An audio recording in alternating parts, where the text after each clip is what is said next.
Welcome to Slayerfest 98. I am Adam Sass. I'm Ryan Houlihan. And I'm Zachary Patton-Garcia. And I'm Ian Carlos Crawford, and we are here to discuss Becoming Part 1 for the iconic episode's 25th anniversary. We should leave that part out. It's just an anniversary episode. We don't need to say how long it's been. The number's horrible. Horrible number. Because in about 5-year time jump, it's going to be like, oh, it's already 30. I wish we could go back to 25. Zach, when you said that, I was like, oh, did I mess it up? Listen, we either get so good at science that we get to live and be young forever, so it doesn't matter, or we're all going to die before we're really too old, so let's just be fun with it. Let's just die before 30, okay? Let's just do that. Don't say die before 30. Let a big rock hit the earth. I think we're good with that. Honestly. I was like, yes, all of us here will die before 30.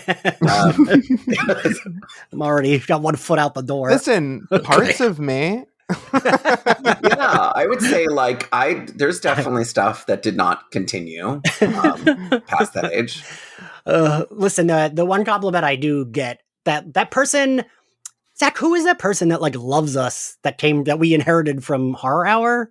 Do you know what their name is or who they are? It's their name is Lumpy Space. This is the person I shouted out in our yellow Lumpy jacket. Space? What the fuck are you talking about? King Lumpy Space is their Twitter name. I don't know. Like Lumpy Space Princess? Okay. Yeah. Well, anyway, they replied saying, I thought you and Zach were the same age. And I was like, oh, thank you so much. But no, I am much older. And they were like, who's 20? So who's 28 and who's, are we both 40 or are we both 28? Because I'd rather we both be 28, right? Both 28. They thought I was 30. Ian, do you want me to trap you here?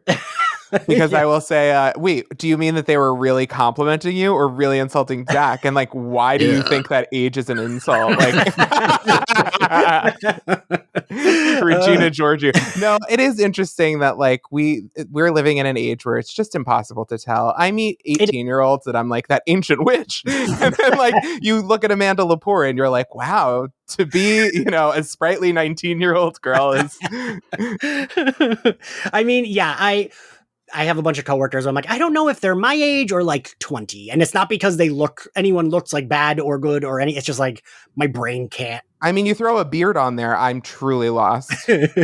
My one coworker, Mark, who I adore, who Zach knows because we were on his podcast before, he was joking in one of our work calls about how everyone there was so much younger and no one understood what it's like to be 40. And I was like, you're forgetting that I am only 3 years younger than you. And he was like, oh, shut the hell up. You present as younger, so you don't count. Gosh. Well, this is something that I've been embracing. So I am turning 40 this year. And what my husband and I are going through an adoption process. And my dad was asking. Mazel. We're excited. But the thing is, my dad was asking me, he was like, hey, how does this feel? Being an older father, because he had me at 22 or some shit.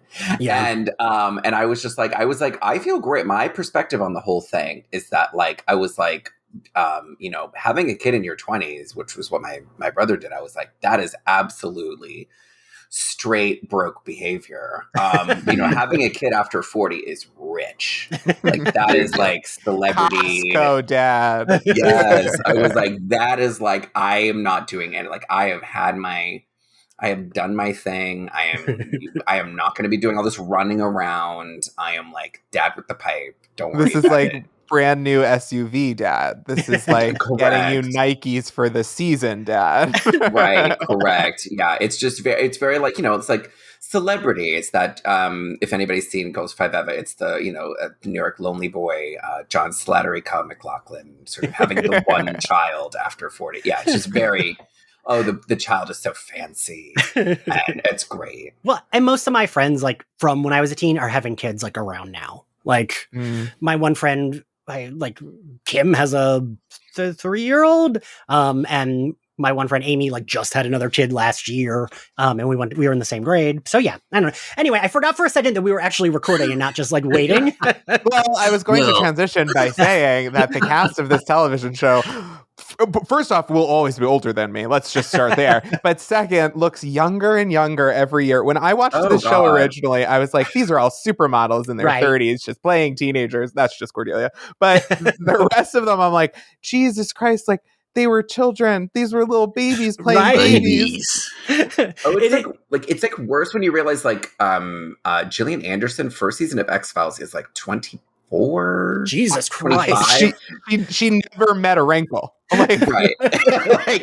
like by the time X-Files had completed, she was like younger than me. Well, I mean, I've been realizing that about Seinfeld, Adam, that they're younger than us. Yes. yeah. And they always feel like older adults to me, not younger than, and I'm like, ugh. And I think, aren't we older than Homer Simpson too? Like, isn't he supposed to be like no, 35? yeah. This is going to sound so ridiculous, but I genuinely watched Seinfeld with my parents at the time thinking like, well, worst case scenario in life, I could be like Elaine. Right, Like, that was good Right. representation for me. Like, I don't know, I'll be an overly critical head case with great hair living in a city. You know what I mean? Like, that'll be fine. I'll get the big salad. Women of television, man. Poor Zach has to hear about Seinfeld so often. It's okay. It's okay. I'm learning the show through you, Ian.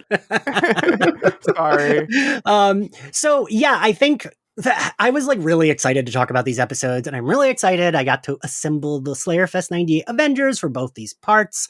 I was saying this before we recorded, they stand alone well, like that's why I broke it up into 2 different recordings, Right. but also like together they are so much better, but then they're still good as like, oh, this is one part, you watch I it. mean, and- add another half an hour to the beginning to establish things, and you've got Buffy the movie. yeah, Hmm. absolutely. That was my gonna say. I was like, this might as well like in a different era. This would have been like the like X-Files film where it's like, Yeah. okay, we end and then we go to the theater, which I Yeah. would have Yeah. like. My parents would have been dragged 5 times minimum. Yes. Oh, I feel like this absolutely would have been like a movie, us like baby days, where like, let's go again. And it's like, you've seen it 12 times. I saw Catwoman 3 times in theaters. My parents dropped me off 3 times to see Catwoman. And you know what? I stand by it. I should have won a 4th. Well, you would have seen this one 4 times. Yeah. Yeah, I don't know. Do you guys remember like when you watched this? I did not watch this when it aired. Well, I guess you wouldn't have, Zach, but did No. Ryan or Adam, did either of you watch it when it aired? Yes. No. I watched it when it aired, and I recorded it, so I watched it like multiple times. We went on vacation that summer, and I brought the tape with me. I love Oh that. my God. Sickening. No, absolutely like ill behavior. My parents were like furious. They would have rather we go to a theater to do this sort of thing. But then, like, had it been in the theater, I would have like outed myself way earlier than I had planned by just like, sobbing at the end at the Sarah McLachlan song, rather than like quietly cry to myself. No, but no, I multiple times. Like, so this was like, it weirdly, like, I had watched the Buffy tapes and then like caught something randomly across the season. I didn't watch season 2 live, but then like the finale I had caught up in time live, and then season 3 was like my first full. Because the part 2 is the first thing I ever watched, but I literally walked into the kitchen and my mom was sobbing. Oh, and was that literally the like episode, part 2? Yeah. Part 2 is the first thing I ever saw. I remember walking in the kitchen, literally watching Buffy have to stab him, and that was the first thing I ever saw. And my mom is sobbing, and I'm like, oh, she's a good actor. Like, I just remember thinking that and being like, maybe I do like this. So did your mom watch it then, or did she Yeah. also just walk into the kitchen and No, my see mom it loved on it. the TV? Oh my God. And I was like, Ian, What? in the docudrama of your life, where it's like the like your downward spiral into like you're like, it's like the guy who like at Studio 54 who's like, oh, what's this white powder? I'm worried about where this is going. I walked in and I was like, and everybody was sniffing something, and I thought, what's that about? That looks interesting. That looks groovy as hell. 10 years later, I'm at the bottom of the Sucking dick for a little. That's the 25 years later. This is Ian Becoming, part 1 Yes. and 2. Zach, I guess I didn't tell. Yeah, my mom is the one that got me into it, and I was like that nerd. Like, I read. Well, I comic remember books. that, but I didn't know that she like watched it. Oh yeah, like she was always trying to get me to watch it, and I'd be like, "Oh, that sounds stupid." And then I just happened to walk in as she was watching it live. And my mom doesn't really cry at TV as much anymore. She did cry at WandaVision though, which I was impressed. I was like, "Aha, got her with something else good." But she used to cry a lot, especially at Buffy. That was always like the thing that like the joke with our family. Like my grandma would be like, "Oh, Doña Buffy's on. Your mother can't do anything." Like blah, blah, blah. And yeah, my mom, you did not call her when Buffy was on. You did not bother her. Your mom and I have that in common. Listen, when Sarah's eyes just get wide, it's over for everybody. Everybody cries, and so I can't this is like, it's not computing to me, and that your parent was so into this, because my parents were like, my deranged poor son like has this like they didn't understand it to like a very like clinical worried degree. So this is like just wild to me, having a parent be this invested. My dad was kind of like that, and then Howard Stern said like one time, like, oh, that's a great show. I love that show. And my dad was like, that's awesome. I love that you love that show. Completely changed. He was like, I love her. I love that girl on there, Seven, as like her name is Willow. Seven. He would try though. Zach, do you remember like when you first watched it? I mean, back to the parents thing. I think they would have absolutely wanted me to watch this over like Britney Spears music videos. So I was pretty safe in Buffy's hands. But I watched this one for the first time when I got season 2, the box set. And then I must have been like 10 or 11 then, probably, because I used to get them for every birthday. I would get a box set. But that was a thing, right? Back then, that was like the gift to get someone. Because they were fucking, they were like $50. Yeah. But I think because I saw it, it was probably one of the last finales I saw, actually. And I think because of that, it ranks a little lower in my finales. Okay. But it is still like wonderful. You know, it hits all the emotional beats. It gives me chills, gets me teary-eyed at the end. It knows what it's doing. You know, you guys saying that like all it would need is a half hour setup to be a movie. It really is true, because like we don't know much about Angel at this point, and this is like showing us more about Angel.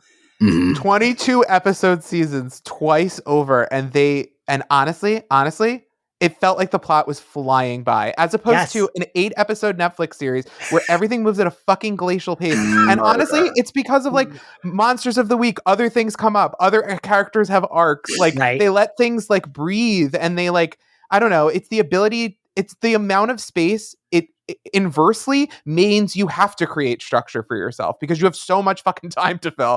Whereas in a Netflix show, it's in that middle zone that like it just sucks. So like. I feel like I watched a season and a half of Buffy. I guess I said 22 episode seasons. That's not totally accurate. I watched a season and a half of Buffy, and I felt like there's gems in there. And the second season in particular has some bangers. But this was the first time that I was like, oh, these people have like a fucking plan.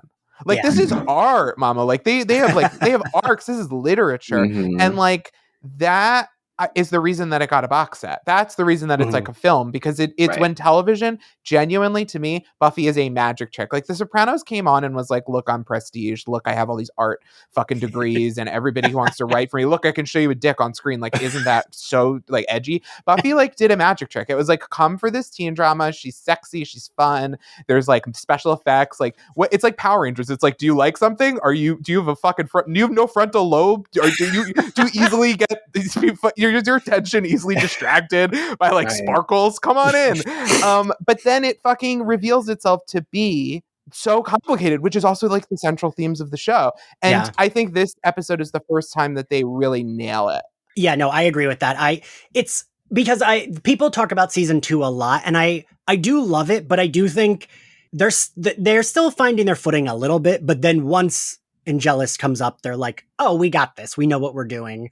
And like, well, it's like they're like the writers to me were like Buffy with that grenade launcher halfway through the season. Like, you know what? Fuck it.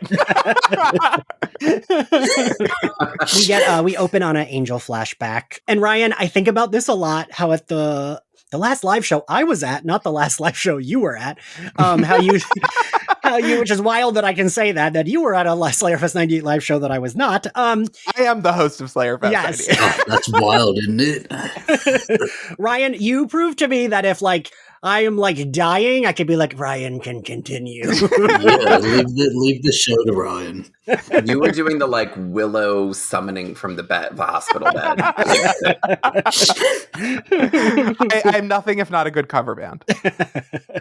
Well, so I think of what you said about David Boreanaz, because like the flashbacks, I don't know how you guys feel, but it doesn't bother me at all. I don't really notice it. But when you think about it, he's still not that good of an actor in these flashbacks. Mm-hmm. And I always think of Ryan at one of the live shows. You said it was a learning process for David Boreanaz. Listen, I think Joss Whedon's School for Girls turned out some real actors, and I think David Boreanaz, though his accent work will never go down in history, you do get so distracted that you're like, that's just Angel's accent. Like, he has a speech impediment or something. He traveled. I feel like the gay guy who discovered David Boreanaz walking his dog, like, didn't do a bunch of research about can you do an Irish accent someday. Like, I think... I like the idea of him at like a soda fountain, just like glistening like Edward in fucking Twilight in the sun, and they were like with cheekbones like that doesn't matter if you can talk. Because and like, he can. Yeah, and like, but it's funny because even like in part 2, when her and when Sarah and James Marsters have to share, it's like, oh, he's the vampire that is the better actor. Yeah. But like, even so, like, Julie Benz is so fucking good.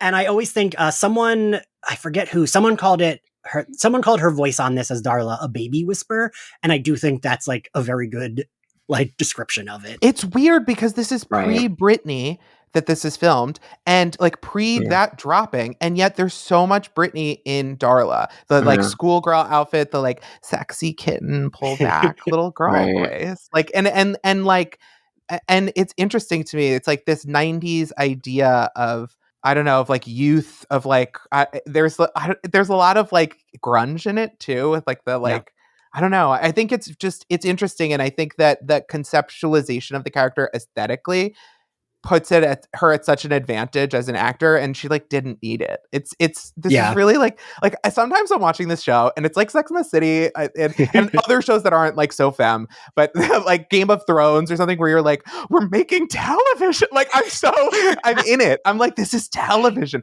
It's like when I saw Gone Girl in the movies, I was like, this is like Jurassic Park. This is the movies. It's like Jurassic Park. It's so spot on too. Yeah, and like I forgot she wasn't in it that much. Like, this is her only scene in the episode, isn't it? Well, when you first watch the show, these flashback scenes seem so strange and out of nowhere, and like they're very like jarring, I think. But when you revisit them, there's so much depth because of what's added later, which I don't even know if they knew was coming. Like, Joss Whedon can say he did, but like, okay. And when you think of like Angel as the character, like your mind flashes to moments like this, right? Yes. That's really hard to not. When was this? This was 1753, so 244 years before current day. Zach, I'm impressed with your math. Yeah, that was amazing. I learned how to do nails, not math. No, I have a calculator right in front of me. The smartphone. Okay. Oh, the smartphone. Okay, you are gay. Okay. Absolutely. I just think it's so funny how Buffy invented the flashback. We don't talk about that enough. Yeah. Right. Like, and it is funny. Nobody was doing it before. Yeah. When I watched this, I used to hate the flashbacks because I didn't care about Angel that much. But like, I feel like what you said, Ryan, it's like, but like, this actually adds so much to the lore of the like universe that you do enjoy them. And like Julie Benz and Juliet Landau are both like such good fucking actors. So was Darla watching him for a while then? Because she just makes him really quickly. Like, that seems really hasty. There's a lot of watching people in this episode. Like, there's a lot of observation of what you are before you're becoming. And I feel like it's interesting because in general, before the becoming, things tend to go unobserved because like generally people don't like spot potential, you know? And I think it's interesting too that like you get the Darla watching him thing, and it's mirrored later with like him watching Buffy, but the first time you see it, it looks like a young girl looking at a man because you don't know that Darla is so much older than him. Whereas with Buffy, it's very clearly laid out that she is a little girl, and it is weird that Angel is immediately into her. Like the director or the costume person was like, okay, Joss, I'll shoot it. I'm gonna make it fucking weird. But so we get, it is pretty quick. I didn't remember that we got that in this. I thought we got this, like in my brain, this scene was in an Angel episode, not in this. Totally. In my brain, there's 3 shows. There's the show that's the flashbacks, there's Angel present day, and then there's Buffy.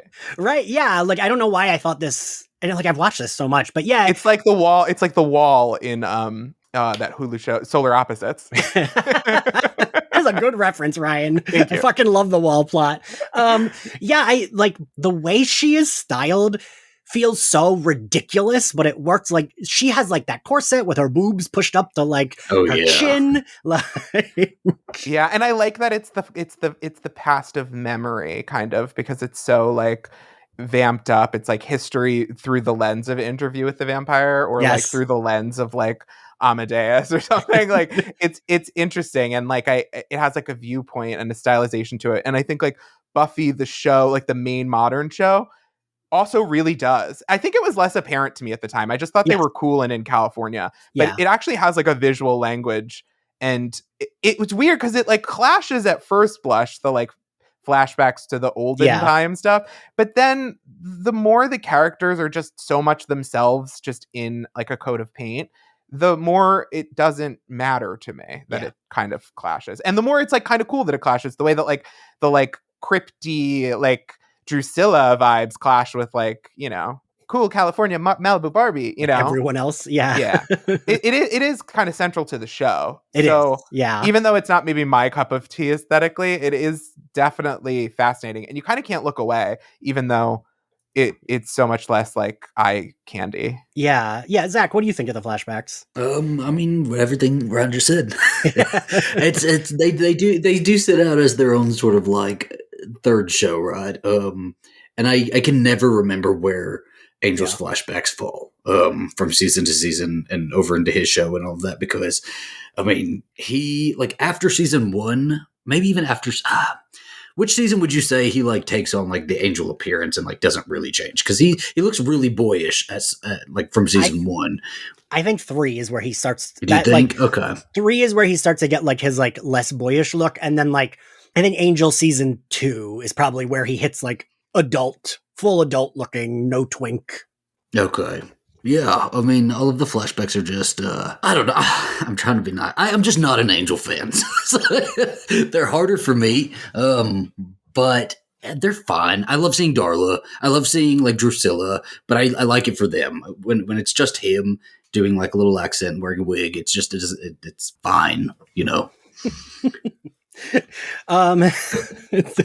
Well, can't wait to get to Angel season 2, right? Are there a lot of flashbacks in Angel season 2? There are a few. I have to imagine there probably are, right? 22 episodes, come on. Well, remember who appeared at the end of season 1. Mm-hmm. So then we get that. We get Darla's been watching him, and then we kind of get we do get Angelus watching Buffy fight these vampires. And I mean, it's gonna be a lot of saying this, but like the way Sarah Michelle Gellar does the like, she is done with it, she wants to fucking kill him is really good. Like, I like that she's like, you know, tell him I'm done waiting, and then she fucking stakes him anyway. Well, she's at the end of this relationship. She has had time now to be at the end of this relationship, and she is ready to break up with him and not see him ever again, right? But he keeps killing everybody around her, so she can't really do that. Right. And he's not going to leave town. And to Ryan's point, like, this is what you get from a 22. Like, this is what you get when you have a sprinkle of Angel in, like, the Go Fish episode and the hospital one. Like, this is, like, I missed the full season 22 season like live action fantasy show where you get the monster weeks and the sort of concurrent and the recurring theme episodes. Like, I just miss it so much. Like, I know it's, you know, I would rather take this format on a much lower budget to get that still today. Honestly, any of those constraints are interesting to me. Like, the idea that, like, I don't know. The idea that you had to tell one story in 1 hour is good. I like that. That's a good idea. Good idea. You're right, Adam. This is like, they benefited from the 22 because like this is so earned, right? It's earned that she's fucking, like Zach said, done with it and ready to break up / kill him because she's been, you know, doing this for months, right? Well, I think if Buffy had never been done before, and they did Buffy now and like an 8-episode sort of one season thing that you knew was just doomed to end at season 2, maybe, and like you would not get the same tears at the end. Like they would try to hit the same beats, but again, you just would not have had that lived in time where you got to like experience goofy, funny moments with this person. Like we got to spend non-serious time with Buffy and all these people. You're right. I hadn't thought specifically about that, but you're right. And it like endears us. It makes us love them, right? It's like correct. I mean, besides the like Surf Dracula effect, I think I mentioned this on the show before, but like it would be like there was the tweet going around basically saying if there was a show called Surf Dracula and it aired in the 60s, Dracula would be surfing every episode, but if he did Surf Dracula now, it would be a full season of buildup, and then in the last episode of the first season, he'd pick up a surfboard. So I think that we get that now. Like a first season Buffy the Vampire Slayer would be like the end of the first season would be she's like slays her first vampire. I'm just trying to picture the ways in which it would just go awful. Yeah. Because that's the thing. I mean, I liked the Marvel Netflix shows when they came out, but they were very that. Like Daredevil isn't Daredevil till literally the last episode of season 1. And it's like, come on, the show's called Daredevil. Like, what the fuck are we waiting for? Right. Well, I mean, and that's even like generous compared to the Disney Plus Marvel shows, which it's even more tap the brakes. But well, I feel like when you get to live with characters for a long time, even just in like real life terms of like every week I watch them for all of the school year, like it lets you spend time with them in different ideas of them. Like you get different versions where like, I mean, Ian's a big part of this show is that Ian makes action figures of specific moments, but at no point do you feel like, oh, I wish we weren't doing this because we could be doing something more interesting because of the economy of how they made the show, because they pumped out 22 episodes with whatever budget that they had and like the sets and like whatever it was, the circumstances. It meant that like, while they had more constraints on the storytelling and they had to have more like brevity, they had to make their points a little tighter. You also just like could let characters do things that I wasn't particularly interested in and let it build somewhere or go somewhere. And I don't ever feel like, oh, well, I'm never going to get to see like what I just imagined. How cool would it be if Buffy was a vampire? You know, like you're always like, all right, I guess we have time to get to that. Like that would be cool in season 3 or whatever.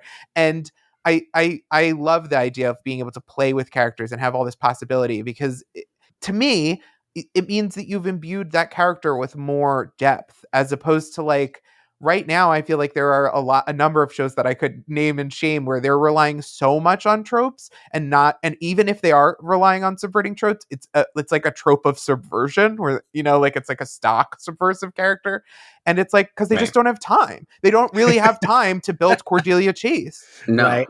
And it's one of those things where like, I worry for today's teenage losers. Like I was taking my little videotape, my recorded off the TV videotape on vacation because it was like I was taking my friends with me. Adam, that is so fucking cute. God. And I just was like, I'm like, who are their friends? Like it's a bunch of people who like are around for 2 episodes before they're killed for an OMG moment, and then you got to do these other people. I'm not. But those like, are again, there. I would say that would translate for them in the same way because they don't know how it was with 22 something episodes, that's right? True. Like this is what they know. Sure. So. Our youth consultant is weighing in on the youths. It's a mix of formats that I actually really like today, which I know everyone's going to groan, but I really follow YouTubers who do like video essays, or if they do deep dives on history, or if they do like even people who do tutorials of creative tasks, to live with that person and be like, wow, I've actually watched them for 5 years, not all the time. Like sometimes I drop in, some people I watch all the time, but you can watch them grow, and especially when they make really discreet content, there's like structure in there but also a long-term relationship, and I just think it's like missing. That's me with certain podcasts, not this one, but not this one. I never listen to this one. Sounds boring. Yeah, if Buffy was around today, I'd be subscribed on Patreon. But like that, I think that because Zach, you have like, I've had people be like, oh, I watched Zach for years, and I'm always like, that's wild that like one of my best friends is someone that people know because they watched his videos. Like, I remember when you and I first started being friends, a guy whose virginity I took, like, hadn't talked to in years, messaged me to be like, how do you know him? I watch his YouTube videos. Like, I watched his, like, videos about coming out. And, like, that's so wild to think someone could know. So, and, like, it is. You're right, Ryan. It is, like, YouTube does do that. I mean, when people mention to me old podcasts, it's like, I also didn't think about anyone going from, like, any audience members going from one thing to the next. And the idea that someone has heard me on two separate things is so weird to me. And I guess it's, I mean, I think right now people are more fan of particular creators because there's just literally no stability to any of the economy. And we don't know where anyone's going to be or like what they're going to be doing. So like, I'll just find Trixie Mattel on whatever app I happen to have open. And, you know, when I'm in the mood for her, you know what I mean? And it's like my little friend pops up. And I think that that's kind of what Buffy was, in addition to having like all this other stuff to say. And that's the payoff on these season finales is exquisite. It really is. Yeah. And I just think that's like something where like something Sarah Michelle Gellar is like discovering maybe for the first time right now is that like she's like, oh, I was a bunch of little woodland critter boys as friends without realizing it for a very long time. Yeah, it's different than even being like Marsha Brady, even though that's highly impactful on history and like women. And I'm sure a lot of people have strong feelings about the character, but it's different because you appealed to an audience that like needed you more. Yes. This was a need. Yeah. Like I didn't have a boyfriend. Buffy had a boyfriend. I could feel all that stuff. The thing I was going to say is because I was so like weird about the show, because I know I've said this on the show. I don't know if I said it to you boys before, but in season 3, when they delayed the finale, I thought I had just missed it. So I was like, oh, I don't want to watch the next season until I can like see the finale of 3. And then I never, because it aired randomly in the summer, I never caught it. So I like didn't go back to the show till I found out Willow was gay. And season 5 was where I was like, I was back. And like that went with me to college. And I remember season 6 airing. I got a TV in my dorm room just so I could still tape a Buffy. And it was season 6. And like, that's literally what I had it for. It was when FX started their reruns. I would tape the reruns as well. And I remember my roommate, whose name I don't even remember. I only went away for like half one semester and a half of a second one, watching, What's My Line, and him being like, oh, you know, she dies. Like, she was a big part of the show. She was on. I remember thinking that Kendra was on it for 3 seasons. That's what he told me. Even though she dies in season 2. But like, Buffy was definitely my friend in college. Like, I fucking hated living in the dorm rooms. I didn't want to do any dumb fuck dorm room shit.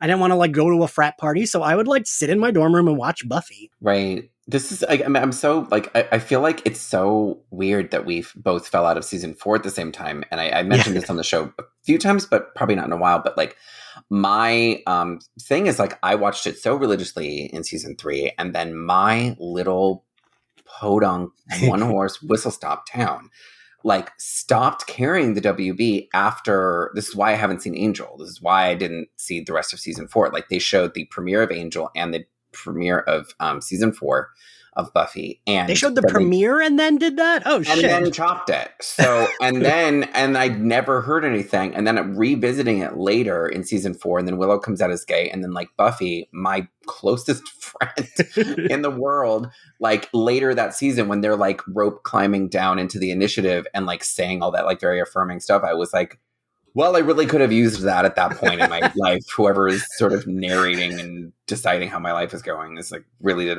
an amazing job with that one. Like, cause I truly was just like, that was so important. I mean, and I write young adult novels now, and that's something where I'm like very, very, very keen on is whatever medium you can to reach kids at this time with whatever affirming messages, whether it's affirming in a very cheesy way or not. You know, it's still all of it potentially, you don't know what's going to like really shelter someone during a very important time. And so like, that's something I'm like still mad at to this day. Like, I really want to find out like, what was the cause of that? If I ever had like Howard Hughes money, I would like just, I would find the person who actually did it, was responsible. Like, do you understand what you cost me? I mean, and what a uniquely homophobic way to do it, to be like, you like that? You're never going to get it. No, for real. Shit, faggot. No, for real. Like, it was a betrayal. It was, I partially held my family responsible because they had just moved me to this town. So I was in my feelings. So like we had come from like a bigger city, and like they moved me to like this small town for work. And I was I think I have accused them at some point of doing this because of the Buffy thing. But that's how important she was. So yeah, I think that's interesting. And so Adam, I also want your opinion, because so next, she kills the vampires and angels. Like, she says something about like, look on the right side, it'll all be over soon, to Xander, and he's like, yes it will, my love. And then we get the credits, and then we get Giles visiting undisclosed museum office. Mm-hmm. And like, I was thinking about you, Adam, because as you said, Adam, by Surrender Your Sons, one of the best books I read the year I read it, and still fantastic. Thank you, my dear. And I was thinking of you because like, it is kind of a like weird last minute addition, but it doesn't matter, right? Like, I could see the like argument being made like, well, the writing, that introduced like in the last episode, but like, that's not really the point of the episodes, right?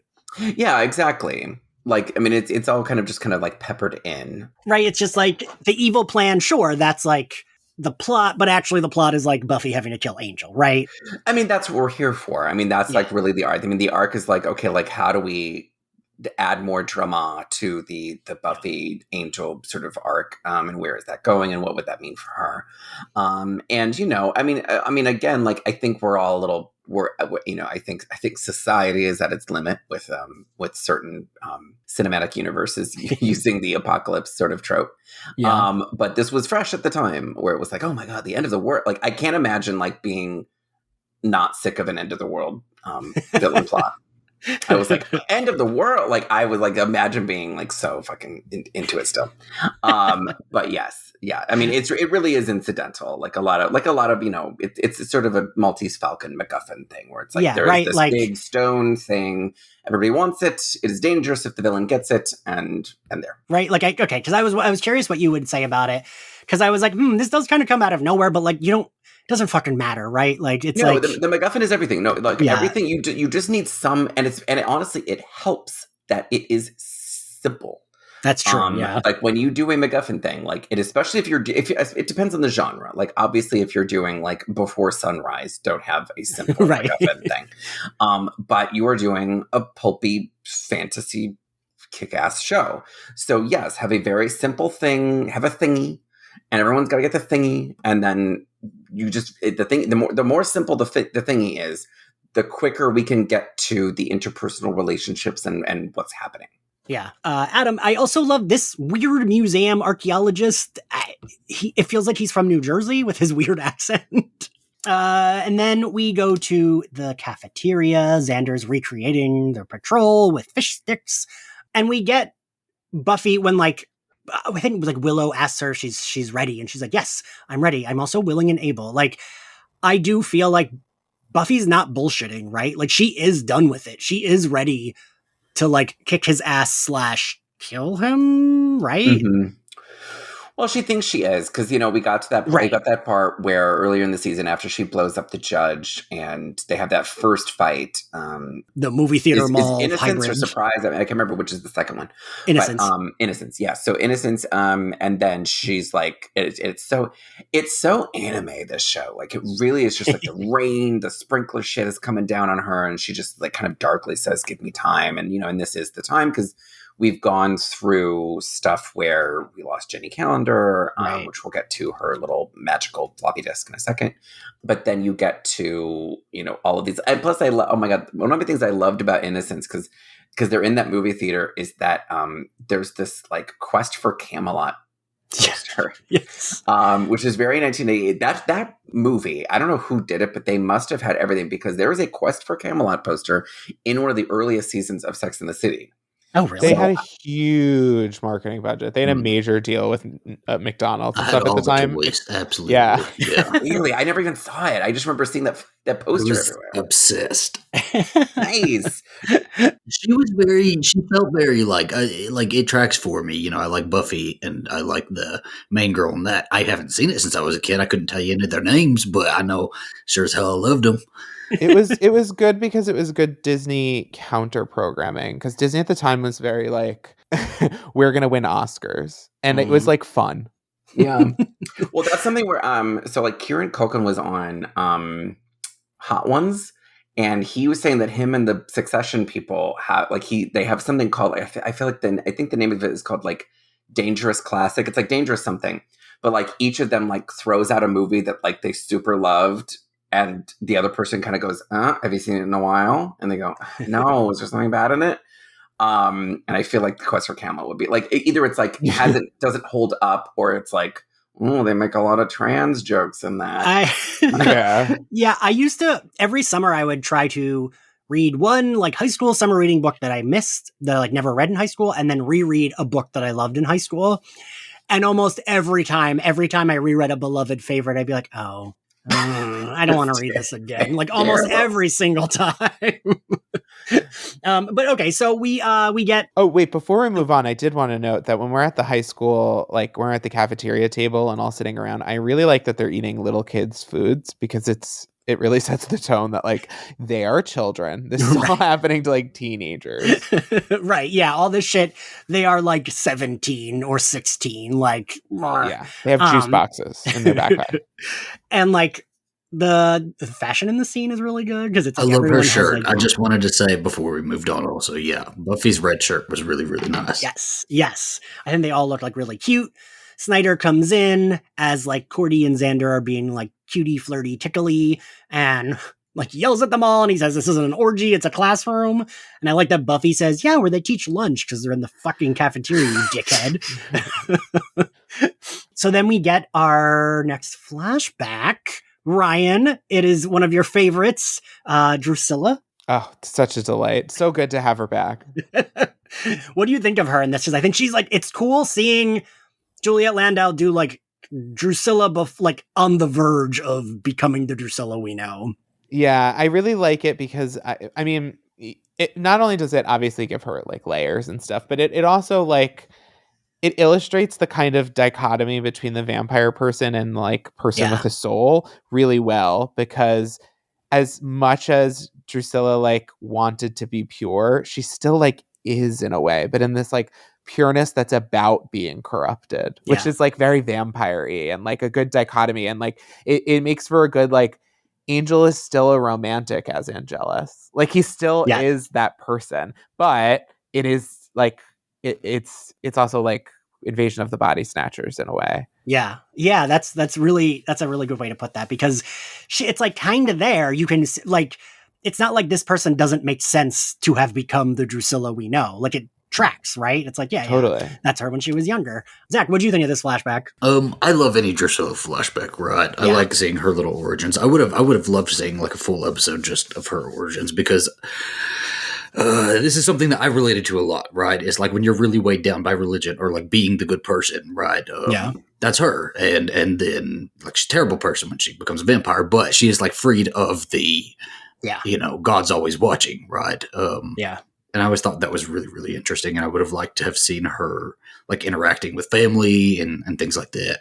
Because isn't it that it doesn't Angel like I know he like tortures her, but isn't it like he like kills her family? Isn't that what we later learn? We don't get actual flashbacks of that, do we? No, it has to be in a comic somewhere. No. Well, I'm wondering if it's like kind of like a Gaslight, like literally like the 1944 movie Gaslight, like where it's like we're literally there's just a bunch of like sort of unreality, because like to make someone sort of insane the way they say he made her, it would be like like it's killing the family, but it's also like probably toying and sort of mind games and that sort of. I think that would have been interesting to explore. Wild that she like really just stumbles into him, right? Like. He's just killing the priest and she happens to go for confession, Yeah, I think that's like, I love that we go from that. Like, you feel bad for her because she's like confessing that she's had premonitions and her mother says she's cursed and it's an affront to the Lord. And then he's like, well, it is. Yes, you should be evil. And she's like this like young girl who's like, no, but I want to be good. And then we cut to present day where she's like, something terrible is coming. gifts and because being she all read the fucked. newspaper. I fucking love She's on Spike in Twitter, these yeah. episodes. Spike is like is just so good, like Yes, so over all the yes. bullshit, and they've always got him strapped to some sort of chair in the show, right? Thanksgiving here, he's always just like sitting in a chair and making snarky remarks. Same. I was gonna Honestly, say, me I will recording. say the one like thing that redeems this entire generation of television that we're living in, which I will no longer call golden, is if this was being made today, we would have got a Disney Plus spin-off miniseries called Spike and Joyce, and it would have been a morning show, and it would have been so good. There would be so much more Joyce. It would be great. Yeah. And we get Giles is investigating this thing. They like, what is it? Like eventually, oh no. Giles is investigating the what's coming. It's that thing that we know is a Cathla, but it's like stuck in the block of stone. And Which then is we weird go, that the archaeologist like didn't know that it has a big ass seam on it. You can see the seam, you know. How do you not know if something's in there? I can't wait to tell my friends. They don't have a rock with a seam this big. We go back to Sunnydale High, and I think Adam, you mentioned it, or Ryan or Zach, one of you did, because I fucking love. I like think of that disc, the like slow motion fall and passions, and then like here when Buffy's like pencil rolls off, and I like that we're getting just a simple scene of Buffy and Willow like doing like homework, like they're studying. I always love this stuff. Yeah. I also always love when I like relate a lot to Buffy in her high school years when she is down on herself and her smarts, because I always felt that, right? And so she's always calling herself a moron, and then like Willow really gives it to her here. Yeah. She's like puts her foot down. She's like, stop, or you're wasting my time, right? Like I don't want to go back and forth on whether you're a moron or not. And then I also didn't remember the deja vu part where she rolls the pencil again. I completely forgot that. I forgot that too, Zach. I was like, oh, I didn't remember her saying that. In my head, it was just like the pencil rolls off and she finds the disc. Yeah, I think like something that's always kind of nice is, not to keep being like, well, as a YA writer, but like that's something that like you're always sort of, because you're playing in, because I write thrillers and horror and mystery, and so you're kind of like doing not high school stuff, but like it's very important to keep grounding it in high school, because you can very quickly get later seasons of Buffy kind of fall victim to this. Not to say it like makes the show unwatchable, because like I love the later seasons, but like it you very quickly, like after like season 4 where like she's a college freshman and it's like based in school stuff, she just rapidly becomes 28. Yes. Like it's like because there's so much like burdens and everything else. Like you need that sort of grounding influence of, how can this be my destiny? I'm just a kid. So I think we maybe lose that season 5 onward, which I really miss, because like I think I think that adds extra weight to her tragedy at the end of the season and episode batch, where it's like this girl is just 16. She's not supposed to be doing this. And it's her responsibility, but it's like that's you add that weight. And so I think if we had kept that up, if we still had very, like, when she throws herself off the thing in season 5, like, she's 20, 19, like, she's like, if we had some sort of even more grounding that whole season of, like, she's in school, etc. I know, like, she had to get pulled out because of all the mom stuff, but, like, that would have given it even more tragedy. Adam, it's funny that you mentioned that, because that is actually why I always love that little scene. I think it's at the beginning of Tough Love, I think, where she goes to her professor, who you haven't seen before, but she talks about how she has to like withdraw. And it's like a very like, that's when you're like, oh, this is a teenager. Like, she's like, oh, I really like the poetry. Oh yeah, hopefully I can re-enroll. I don't know. Maybe I'll be back. I'm not sure. And like, she's being very like teenager with a professor. And like, I love that, because I do think you're right. It grounds it. It reminds us, oh, these are fucking kids. Some things like young adult editors are consistently harping on with me, and with many of my peers and it's always a bummer when you get this note, because then you just feel like, oh God, I'm one of those 40-year-olds who wrote adults, and I forgot to make them kids. Because it's very easy to do that because you're putting a lot of like serious themes on them and they're going through serious things. But like, you know, every once in a while they remind you, they're like, hey, loop in the parents. Hey, loop in the school stuff. Hey, loop in the college applications. And it has a cumulative effect. And every time I'm reminded of it, I'm like annoyed, but then I do it and I'm like, oh, this makes it so much more alive that like in my upcoming book, Your Lonely Nights Are Over, it's like basically Scream and it's like the mass killer stuff, but with the school stuff. Every time we had to reintroduce a parent or school boundary, it created a problem for me that I had to solve my way out of story-wise, but it always made it more interesting, grounded, and like really like, oh God, this kid is 18 and he has to deal with this. Yeah. Yeah. And like even this scene, I know you all know her too because she's co-host, but like this Willow Buffy scene is very Ian and Kim in high school because Kim was always like the smart one. It's always been the smart one in our friendship. And like I would always be the like, I don't want to do this. I can't study. I hate it. And she'd be like, hey, and like kind of get me in line. So that like this like reminded me of that. But I want to know about the floppy disk because Jesus Christ, like when she first misses it and it's like, no, it's right there. Fuck. And then she finds it like, man, this shit is so good. And when they put it in and she's like, wait, it says restoration. And Willow's just like, oh, it's probably one of Miss Calendar's spells. And she's like, no, look what it says. And they're both like, fuck. I just love it so much. I can only imagine like how it was when people first saw the pencil fall down there, right? Yeah. And I wish I could have seen it on TV. Because like if you were watching the show live, you would, because this is the old release schedule. Remember, this is like May, and then you saw the disc disappear in February. Months. You were like, oh, we're gonna do it. Like you just months have gone by, cold winter, horrible months, and you're just like, oh my God, they finally are gonna get the soul.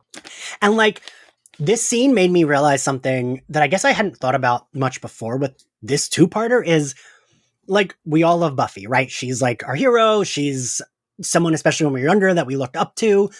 Man, does she fail at like every single corner? Like it is raining shit on her consistently throughout both of these episodes, right? Like they find the restoration. They fail at it once, then they fail at it again, but he does get his soul, but she still has to fucking kill him. Like, she deals with so much. Well, in adventure storytelling, this is so this is like very classic serial storytelling. So this is like Indiana Jones. Indiana Jones fails repeatedly every movie. Like he keeps getting like trapped on a thing, and then someone hoodwinks him, and then he loses this and loses that, and have to chase him, and then he loses that person. So like it's very, very good. Like that's why it hits so good, is because this is like we're playing in like tropes that are like 100 years old.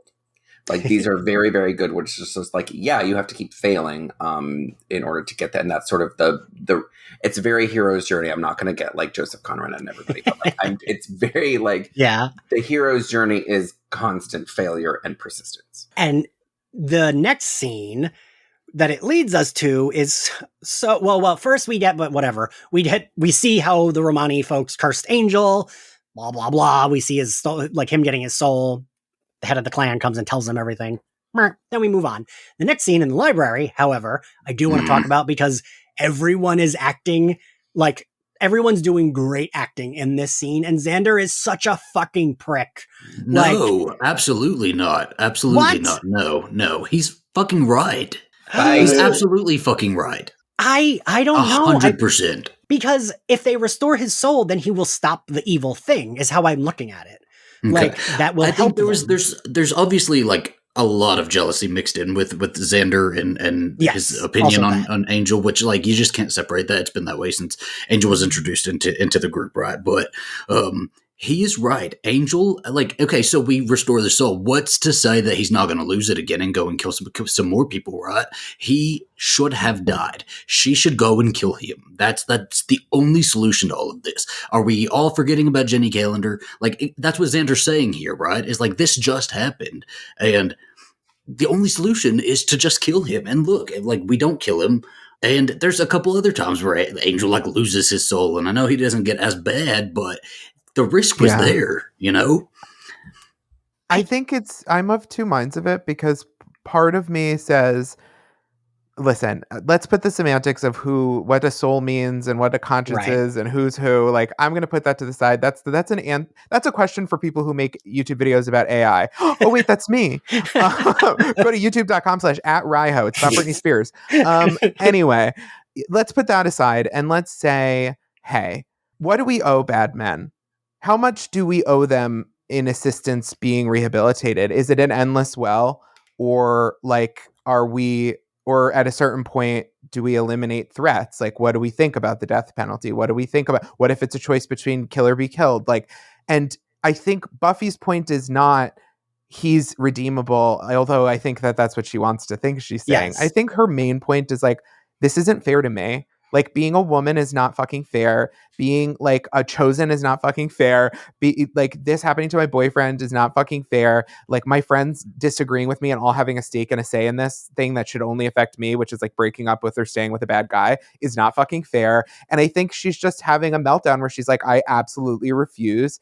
Like, you're telling me to make a move. And maybe this is like my own neurodivergence touch of the autism thing, but like, if you tell me what to do, I'm not going to do anything. Like, I fucking hate authority. I hate being told what to do. And I think this is Buffy waking up to the fact that, like, I think, and we get flashbacks where she's more like Cordelia than she is like Buffy, where she wakes up to the fact that she is not the authority. Yeah. That like your whiteness and your prettiness and your wealth and like California of it all and being skinny and like popular, like it does not make you the authority. It actually doesn't. You are still an oppressed class and like you're still an oppressed person. And like, I think I'm not saying all of that comes across to her in this moment. I think she's a child and this is a show from the 90s, but I think like her rage at all of it comes across and it is something you feel before you can verbalize it. Mm-hmm. And I think that's a lot of what this episode is about, is like there's a cross between like who you want to be and who you're going to be, who you actually are, right? And like the thing everybody wants or sees you as or wants you to be that's comfortable and safe. And being a teenager is like a really unique time where you like, it's the only time in your life when you don't want to be special, but like it's never more clear to you that you're unique. I think the reason, and I guess I know what you're saying, Zach, and I don't disagree with you. I guess I think he's a fucking prick because of the way he's coming at it. He's like coming at her, and it's like, hey, like Kendra says it later, and she's fucking nice about it. She's like, I do agree with your friend Xander, you know. He does deserve to die. She's not like, what the fuck are you doing, Buffy? You gotta fucking kill this asshole that I hate and I'm jealous about. But like, think about it, right? Like, he's been sitting there listening to them say things like this for on and on and on, like things like this, right?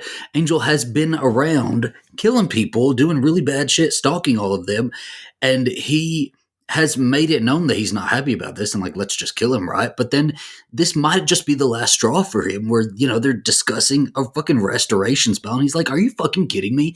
I would feel the same damn way. I have to be honest about that. I would absolutely feel the same damn way. Like, Buffy, I totally understand where she's coming from, right? But they're all in the situation too, and they're all actively being hunted.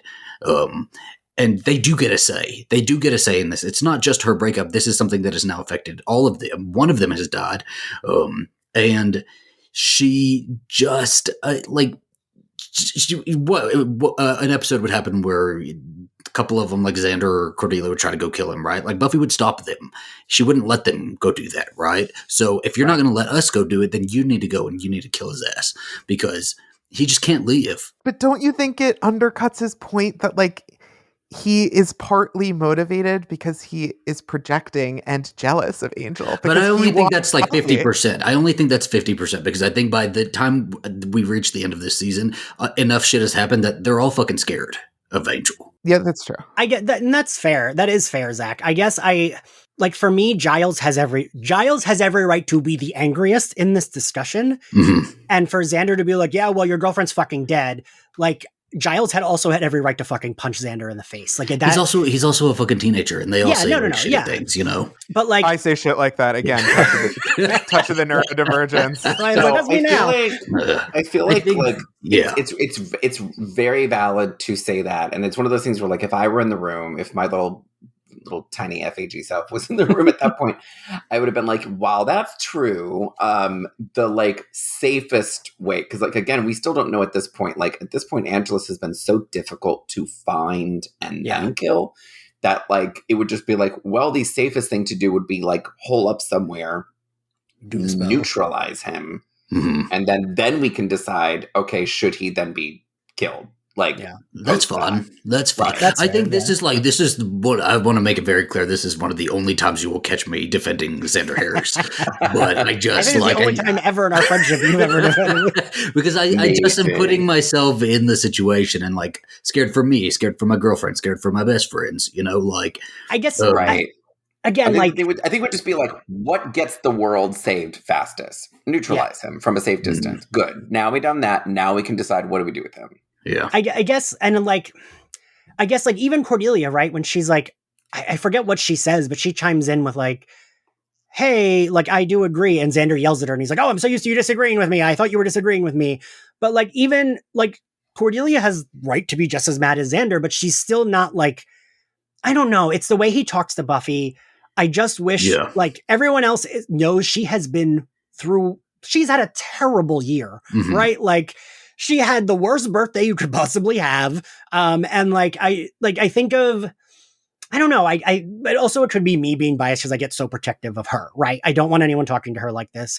And I feel like she had this glimmer of hope and like, she deserves a glimmer of hope. I don't know. And like, anyway, either way, I think everyone's acting in the scene is so good and it makes me cry. It's really like all of them back and forth. And then when she goes in to break them, like Xander and Giles up, and like her looks like, oh my God, Sarah Michelle Gellar. Like her looks at the end when she doesn't say anything, right? Yes. When she looks at Xander and looks at Giles, and it's just like, it is the weight of the world on her shoulders, right? Like they can all have an opinion, and they should have an opinion because it is happening to them too, right? But she knows I'm the one that has to go put on my boots and like set out and do this thing, right? Yeah. Like give me a fucking second to just think about it for a second, right? Yeah, I think maybe that's where I do see it, is like just like give her a moment, because the look she gives him is so good because she is pissed, she's hot. Like, and I like that she walks out and we just have Willow like glaring at Xander. And they're siblings, right? Because I do like later we get them on the phone. She's on the phone with Willow and she's like, he was being, and she's like, ooh, Willow, because Willow like says something racy. I like that. I like that it's like, we know that this is a family. We know they're still friends. Whoa. What do you think? What was the word that Willow said? What do you guys think? I don't know. I was trying to think of what she would say, because like I don't think Willow, a character, especially back then, would have been like, "Oh, fucking asshole." So I like was something trying to like think a little more pure. Yeah, like I think it would still be pure, even though Buffy was shook. She said that he had faggy hair. And she's right, and she should say it. Good for her. Yes, Willow, you're correct. But I like that they have this phone call that like these, like you were saying, Zach, like these are the good friend moments, right? It's like, I love them so much. I could just do 30 minutes of them just having girl talk on the phone, Yes, same. I would love it. Talking about like, how many vimps did you kill in the cemetery tonight? I always wanted an episode with Cordelia, Willow, and Buffy, maybe even Anya, but obviously I would prefer this to be high school years. I wanted an episode where they were forced to be at the mall together just for a day. And like maybe something supernatural is happening around them and they're unaware, but I just want them to go into different stores and react to things differently and be reacted to differently and just be together for a day. Like I always, in my mind, that was such a core part of the show. And the way that they weave it in with so much plot needing to be churned through is like artful. Because in my mind, you'd have put an hour to small talk. I'll never forgive the show for not just letting me have a full episode on the RV, right? Before it just the friend just always work, right? And it does like go to y'all's point that you mentioned earlier with the 22 episodes, it's when you get these sprinkled in throughout, it's not only you're watching Buffy because she's your best friend, but you have this group of friends and you're on the phone with them, Yes. Well, they make you fall in love with the friends, which is how that's really how like they the dichotomy of like Buffy being the chosen one and ultimately like where they go with that is, oh, it's so good. What a show. Someone should talk about it more. It's true. Well, I just think I think in these long, not to keep going back to the same topic, but I feel like we've gotten glimmers of that and things where these shows, these sort of genre shows have punched through culturally, have been where the show sort of departs from the usual narrative. It's when the show does its own thing for a little bit. It's like Agatha all along technically does not dramaturgically need to be there. But it is the most important part of that series culturally. And then I think you get into something like with The Last of Us with episode 3, where you had you had the gay guy couple. I think it's these things where like every time you set a writer off and let them do their own thing for like an hour, and it doesn't have to move a plot forward, move a character forward. It's anytime you let them sort of sit and breathe and play, it has produced very, very memorable results. So I must again cape for this. I think the WJ should put this into their demands packet. Like, do we demand 22 seasons, 22 episode seasons? Again, the format it gives you the space to do things, but it makes you get to the point in a way that gives you a set piece or something that fleshes out the world in every scene. And the plot stuff is actually secondary. Every scene has one of those two things, and then there's plot stuff in some of those scenes, and it alternates between the monster of the week and the larger season. And maybe it seems so attractive to us now, first off, because this is one of the first times that it really paid off on the show. Yeah. But second, because it's so removed from anything that we experience right now. And it feels like an alternate world. Like, I'm like, listen, nostalgia is evil, and I will never earnestly say the words "Make America Great Again." But TV, we could improve by going backward, I believe. we have scientifically proven this, and like Abbott Elementary has proven 22 episode seasons. People are very nostalgic for that. People are very into that. It is embraced it. I embraced it, and I think that once you got the sitcom doing that, I think you got the very clear genre show. It is very cut and dry. 22 episodes, 8 mythology, 14 monster of the weeks. We have figured out the science of it. Do it. Yeah. Tingle my brain with their content. Tingle my brain. So we move on, and Buffy goes to patrol after seeing her Claudia ring on her dresser. And Zach, who does she encounter while she's patrolling? Giles. Kendra, just out of the bushes, right? Right on her way to Buffy's house, and so they just run into each other. And like, I really do wish we had gotten a little more of Kendra, because like, this is cute. I think their interaction here is like very fucking cute, because it's like, they're not fighting. They're like, she scares her, and then she's like, "Oh, I was testing your skills." And Buffy says something like, "Test my face punching skills, and you'll see they've improved." And like, I like that they have this like, Kendra is presented as like more of like a stick in the mud and what's my line. And here she's like, she knows Buffy, so they can like make these jokes.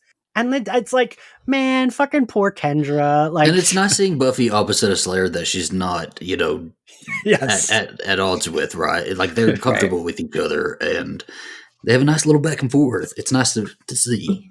They don't want anything from each other. Yes. And that is very rare, especially with Buffy and other women who don't end up staying in her life. Yes. You are right, Ryan. And like, she really does it. And you were right, Zach, too, where it's like, oh, these Slayers aren't trying to kill each other. They're like just cool and friends.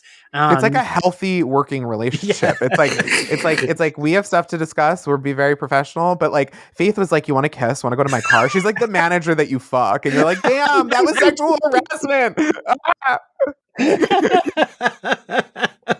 But Faith is like trying to get you into an MLM like later in life. Like when you're 40, you're like, "Oh, it's Faith calling. She wants to hang out. It's gonna be fun for like a second, but I don't know." She's like, "Let's hang at my friend Spike's crypt with Clem." Like, "Oh, Faith, come on. Why do we gotta go to the docks all the time? Why are we going to the docks?" I think Faith is really cool current day. No, I think Faith is like the one to hang out with these days.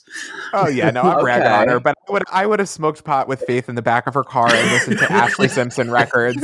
Come on. I have a lot of former Faiths in my life. Some of them are slip and fall lawsuit artists who pay their bills that way. Some of them true Slayers. Some of them have thoughts about the vaccine. Some Faiths are very cool. Yeah. But so Kendra is there, and a thing I noticed is, so like when Buffy does her impression of Kendra, they both say about exactly the same, but it sounds like they're both doing a Canadian accent when they say about. Um, Kendra, more accent work from the sparkling accent coaches at the WB. We don't blame Bianca Lawson. I feel like No. I think she had like 10 minutes to learn an accent. She conserved her energy to stay young and pretty for Forever. centuries. Yeah. She was very relieved when she saw the Angelus in the past Irish dailies. She was like, "Oh, no one's going to be talking about much." That is the episode of accents. So we go to the library, and I do like Buffy calling a Akatha alfalfa because that's like a running gag in the show. Like even in season 7, I don't remember what, but there's a couple where like Beljax's eye, she calls something else. I forget what she calls it, but like I like that that's a running theme. The Buffy never like cares or pays attention enough to the name of the demon thing and just whatever. Oh, it's a great bit every time. Yes. 10 times out of 10 it hits. And we like, this is where I get like, I'm like, oh, see, Kendra's nicer when she's like, well, I do agree with your friend Xander. And I do like this too. I like this, like, Kendra there in the mix of Scoobies where it's like, oh, we got to figure out how to save the day together. And you're right, Ryan. It just is like a healthy working relationship. We're talking about murder and Delightful. And this is the thing where Buffy says, like, when she's like, what does she say? Something about like, if it does fail, she will kill Angel, but Willow is their last like line of defense, which also was reminiscent of Chosen. Like I kept thinking of like how in Chosen, she's like, this is the most powerful woman, blah, blah, blah. And like, she's going to be the, the crux of our plot or our plan. And I feel like this show does that often where it's like, oh, we like that beat. Let's make it bigger and better and like use it again. I do like the beat of Willow saying, well, we need an orb of Thessala. And Giles is like, oh, I have one. I'm using it as a paperweight. Like that's a very Buffy thing, I feel like. Also, total flashback to when they went to the magic store and the guy was like, I keep selling those as paperweights. And I like that Giles specifically was catching on to that trend early. He was like, the girls, it's all about orbs of Thessala. That's the aesthetic, honey. Ryan, I fucking forgot. You're right. He does say that. Buy his paperweights. He had to run out, pick one up. He was like, God, this is going to look good on the gram. Well, where do we go? Then is this where Kendra gives her the sword too, right? Is this where she gives her the sword? Yeah, I guess it must be. Yeah. It has to be. I think we're skipping like a couple back and forth, but yes. No, this is. Yeah. Because it's later when she gives her Mr. Pointy. Yes. They have 2 scenes in the library before shit goes to hell. Oh, I thought we were at that point. Yeah, no, this is this is the other scene before that. I just figured since we were approaching 90 minutes on this recording that we were almost to the silly you, Adam. So then we get more flashbacks. We get Angelus we get Angel in the 90s eating rats, which is something we do. I hate this. I hate this fucking flashback. It is a whiny, like, ass Angel. Just I fucking hate a whimpering Angel. I cannot fucking stand it. And him in this fucking alleyway eating this rat. You just pathetic. Kill him there. You have superpowers. There are like, please.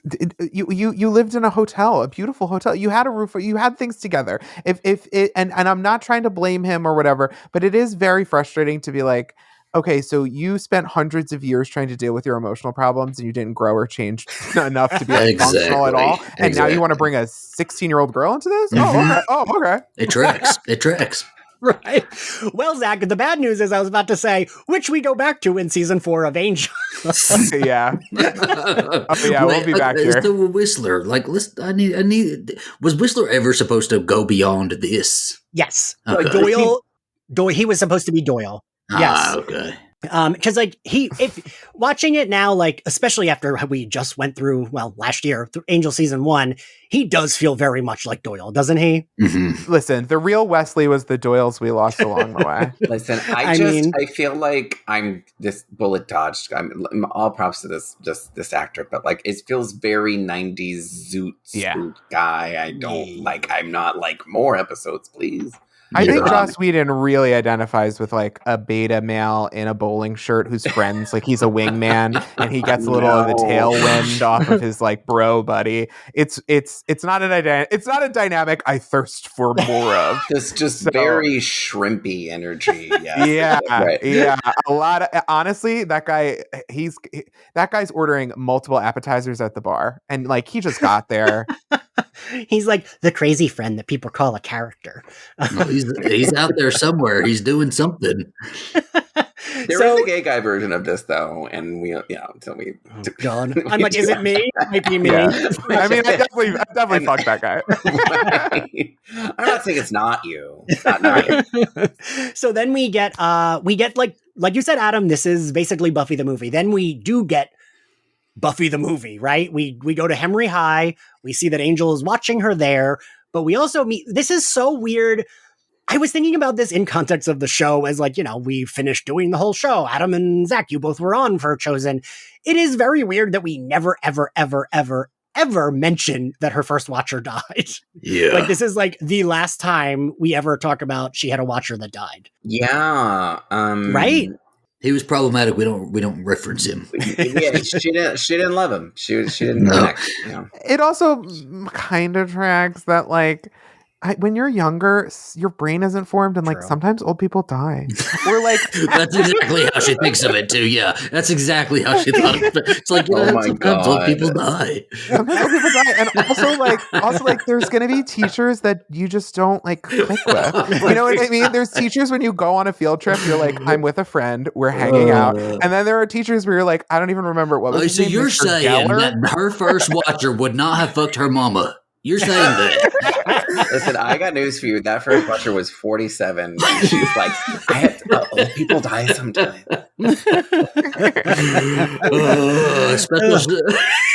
Special shout out to this. Special shout out to this Helen Shivers ass wig too. Oh yeah, real nice. That wig it's funny because I was literally trying on a Barbie wig for an upcoming video today. Nobody steal the idea. I haven't told you what it is, and it's the exact same wig. And I was like, maybe it's not right.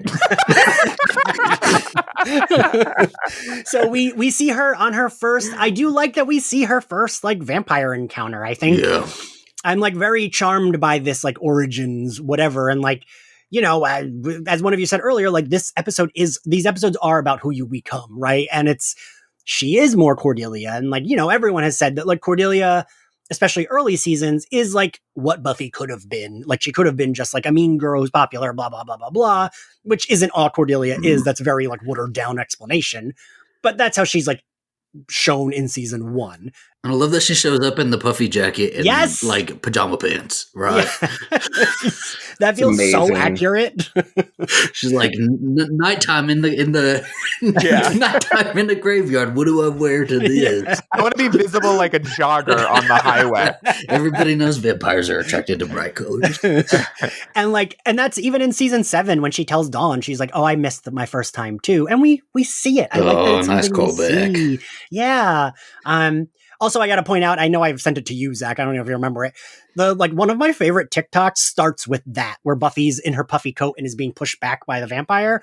And it's like Fresh Prince of Bel-Air theme song playing. And it like starts with that and then it's just like progressively building up from clips from the season. And I lots of times when I'm stoned, I'm like, where's that TikTok on my phone? And I like scroll to find it to watch it. I just love that we have so much footage that, not that anyone has. Ian, if you want to learn how to use Final Cut, you can come over anytime. But somebody could re-edit like Buffy, the machete cut or whatever it is. What is that? What it's called when you do it in the right order? You could give let's do Buffy all the seasons in full order. That would be delightful. We start in the 1800s with Angel and Darla. Exactly. We start at like the dawn of time, the first Slayer. We don't need a nap for 2 hours before you get to We're in a desert and they're like screaming at each other. We're starting with the first fucking Slayer. Yeah. Oh, God.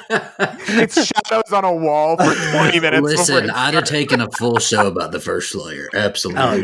Totally. HBO, please. So, so Zach, you'll sit with me while we do that together, right? Yes. Is this when she goes to the... Where you wanted to pick up? Are we still in the flashback? Angel's no. watching her through the flashback. We get out of the flashback, and Angel isn't able to open the portal, right? Right. He we get more of tries that. it. He tries to kill somebody, but he's like, "Oh, it's not this. How do I do it? I don't know how to do it." Drusilla's upset. Spike mocks him, and we go back to Sunnydale. Hi. Yeah. And Buffy taking a test. Oh, she just wanted to take her fucking test. She studied. She studied for it. She did. And the thing that, I mean, again, we're going to be saying this 100 times in both of these episodes, but like Sarah Michelle Gellar's face of being completely numb to this like vampire girl coming into her classroom and just exploding into flames. It is very Gen Z. I think that is why they connect with this show so much, to be like, what does it matter what my grades are going to be? The world is literally going to end no matter what I do, or I'm going to die by the time I'm 24. And then some disaster strikes like in front of her, and she's like, damn, I should have had my fucking camera out because that was a wild one. But she's like pretty unfazed. It's like, wow, you've seen some shit. Okay, huh? but do you think this vampire went to like the main office to find her class? Like, how did to remember which subject? I didn't think about that.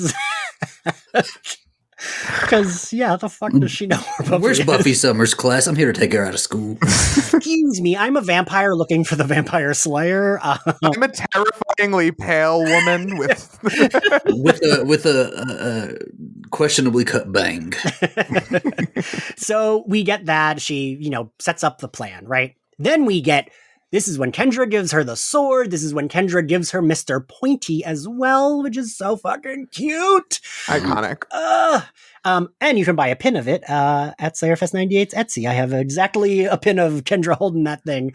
But yeah, this is like, I like that Cordelia's plan is, can't you just wait and see if he calls you, if the spell works? Like, I mean, she's right in the end, right? Yeah, right? It's not a bad idea. You just scream at the screen and you're like, please don't leave them.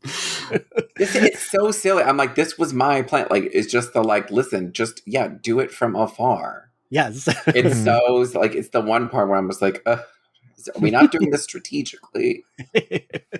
And like, Kendra's staying. Buffy wants Kendra to stay with the Scooby so she can protect them in case.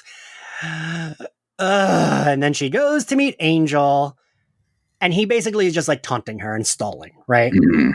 They're fighting, and a bunch of vampires ambush the library, and everyone eats shit in this scene. And Except it is Cordelia. I love her fight or flight, and she is flight. I mean, I used to get mad at it and I didn't like it, but also like, what was she going to do against like 10 vampires and Drusilla walking in? Did we ever see the back door that's in that library? We never have, but they've talked about it a few times. I think they call it, don't they usually say like, oh, in the back stacks or something? Isn't that what they usually say? Bullshit. Amazing, amazing writing. That's exactly. I have like full like pimping myself out. So when your lonely nights are over, midway through, there is a danger in the library, escape the library scene. Yes. And it's, everybody will, when you're reading this, just know it is 100% the Sunnydale Library. And I say the word stacks a million times, and there is a back stacks exit. Adam, thank you for telling me that in advance so I can picture the Sunnydale Library. If I have failed narratively in any way in that scene, just know it is the Buffy Library, and just there, and people go every which way, and some people escape at the back, and it is exactly the Cordelia, never mentioned again, escape exit at the back. Because, like, I mean, it does make sense that she runs. I mean, you are right, Zach. I do like, because, like, she would just die. But she would stand next to Kendra. Her running too. Like, I kind of wanted to follow her outside and see really like where'd she went. Yeah, like see her like freaking out and like running and panicking, but not stopping running. Well, like Drusilla like cuts a Slayer's throat open with her fingernail. Right. Like what's she gonna do? She's gotta go. There's a lot of fingernail work in this episode. There is. Yeah. So enter Drusilla, and I think Juliet Landau seems to be having fun with a more coherent, tougher Drusilla, because she's like, enough, let's get what we came for, and like smiling and like loving it. Well, it's like villainry. working for Angel or like being directed by Angel is very different for her than with Yeah. Spike. Yeah. She like respects Angel in a way. And I think it gives her a clarity of purpose. Yes. Whereas when she's with Spike, she's like, so you just like me? We should not understand the concept of just like being loved. That's the thing where it's like it's like, are you thriving with somebody you love, or are you thriving with somebody who pushes your buttons? Mm-hmm. It's truly Drusilla's a gay person. But yeah. So then we get Buffy realizing it's a trap. And again, she fucking fails. It's too late. Willow has had a bookcase pushed on her. Xander has had his arm not broken, but kind of whatever. Giles is unconscious, and Kendra is fighting for her life and fails. And like, I do hate how like pathetic this feels, but it almost makes it more brutal, right? That it's like, oh, this vampire who's never really done much earlier in the show is like coming out swinging and kills a fucking vampire slayer. Right. And like just jumping around a little bit, right? She's not even doing like, high kicks or anything. She's just like. I do wish that fight went on a little longer. We could have gotten Drusilla doing a high kick. I wish Kendra could have got some like kicks in, Yeah, like a few, right? Yeah. Like, yeah. I like though that it's a different way of fighting, and I like that like it's the way that if I don't know, it's the way that like vampires are not just like Power Ranger putties. They're Right. I mean the new ones are, but like they can be complicated sort of mythical creatures, and it does require vampire slayers to get rid of them because like I don't know, not all of them are as interesting, but certainly this particular line from the Master has like some wacko cartoon characters in it. Drusilla the only vampire in this show who does the glamoring? Yes. Okay. She's Dracula has powers. Oh, right. Yeah, I was going to say, her and Well- Dracula are the only vampires on the show with powers. That goofy episode, yeah. But I love it. I love it. It's great. It was great. Like, Goofy, what? I mean, it is kind of problematic that everyone who is like deep in inescapable magic that like really changes like the dynamics or whatever, it's always like Romani related or traveler related. Like it's like vaguely European magic that the show seems to like. It's good. They're like Americans are watching this, right? They're not gonna know. And I didn't. Yeah, you're right. We didn't. But like, and I do wish this was something we had gone back to with Drusilla. Her powers were always kind of like, she can kind of do stuff. But man, so Buffy realizes the trap and she fucking runs for her life. She's trying so hard. And man, the determination and worry that she portrays on her face, I could cry just thinking about it. Are we going to talk about the shot? Is this time to talk about the shot? What's the shot, Zach? Oh my God, Tell the me. shot. Okay. And it really struck me this time too, right? Where the slow motion shot, when she gets into the school, she's running, we get like normal speed, and then it goes into a slow shot as she's turning a corner. Ian's obsessed with this shot, obsessed with the movement of the coat, everything. It's like really, really good. That should have been the coat she killed Angel in. It's crazy. Yeah. But this is the slow-mo coat, and it goes from there all the way into, it's just amazing, into the library. And we see we even slow down from there, and we see every moment on her face as she's watching the aftermath, looking around, seeing everything. And as she was running, she still had like fight on her face, right? But when she looks down and sees Kendra, like that fight completely just falls. Oh, There's no more fight. It wrecked me. It really did. And it's because I mean, maybe it's kind of the like Tara thing of like, I really thought Kendra was sticking around. Don't talk about Kendra and Tara in this. They've gone too emotional. I remember thinking like, oh, well, we've got new friends in the group. Like I remember being like, I like this. This is two Slayers. Like this is interesting. And then they fully like murked her. Like, and it did not register to me when they first cut her throat. I was like, all right, well, we cut people's throats all the time around here. Like, and then that shot, I was like, and when she turned to the corner, I was like, oh no, this is like ER bad. Yeah. And it's like, it's so funny that like we have this like very like the code is iconic, the music is Emmy winning apparently. I did not realize iconic in this episode. She's looking great. The story is great. Everything's working. And then you have the Whistler guy just narrating briefly in your ear. And I'm like, wait, will you pause off? You don't like the narration? I love the narration. I do. It's like, it's Different I just, I'm actor. at a whistle again. If we, I don't know. Different actor. Different. If it had been I don't think somebody else. Oh, I mean, Angel think, did it at the end of Passion. Like, he could have done it again here, you know? Yeah. That's what I'm saying. I think like it would have been, especially because this is Angel's design. This is his Mhm. orchestration. Right. This would have been the moment to really amp it up. And it's like, why do we have to have the shrimpy guy? It Like, needed a just have parent's voice. It needed like a mom or like a child. Joyce is Joyce narrating just the on the moment. phone with Pat, you know? She's like, and when your girl decides who she will be, and Pat's like, Joyce, I'm making taco meat. I can't. Were you going through it? Because I think I just love the. I can see what you guys. I mean, it's a great It's moment. so It's my one note where I would just been like, I think Angel narrating that moment would have been sinister on top of like dramatic comedy. Yeah, It would have been the most like, because again, we were having this episode where we have debated, do we kill this guy or not?